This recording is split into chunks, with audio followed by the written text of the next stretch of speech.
He came. This is truly a great achievement. He saw. I had to bring a new deal. But he did not conquer. I decided to nix the agreement. What was supposed to be a glorious diplomatic victory turned into a political nightmare. So what exactly happened?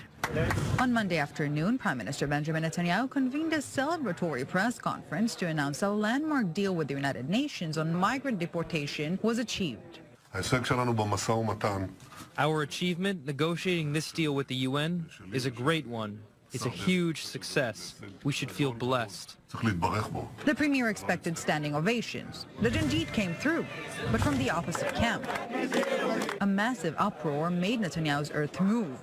Not only his fellow right-wing politicians, not just grassroots leaders who used to adore him. Public are suffering as a consequence of this and has to be resolved in a way that benefits the public. I will tell you how it should be resolved. I want to move on. It should be resolved by legalizing them, giving them work permits and allowing them to move freely around the country, and then they will not stay in Tel Aviv. Okay. They will move around wherever there are jobs and opportunities for them. It's 30,000 people. It's not going to change the country. Daniel, if you go to a press conference for 2 hours and boast about a deal and then after 5 hours cancel it, why is that not a zigzag? I said again, that shows that he is taking into consideration, and he understands that you are going to call it a zigzag, and in spite of that, he says, I understand what is better for the state of Israel and for the citizens of Israel, and I'm willing to reconsider. What was wrong with the plan of absorbing 16,000 people in a country of 8 million? I think that both 38,000 or 16,000 is not a great catastrophe for a population of 8 million, and therefore I don't see that as such a great catastrophe. I do. Israel's prime minister and the African migrants causing him headaches share something in common.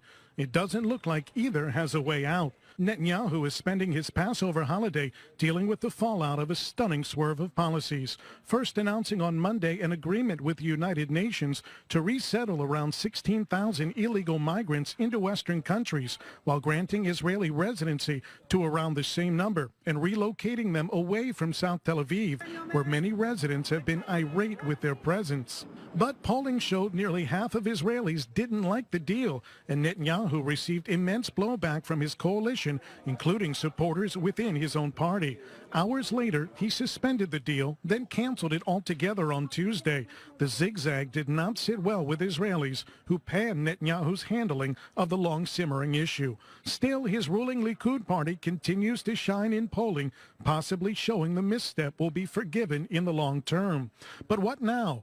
Rwanda was originally thought to be one of the 2 African countries that would accept the migrants, but they've said no. Uganda did too yesterday, but Israel just sent an envoy there to try to work out a deal to forcefully deport migrants there before the Supreme Court rules this week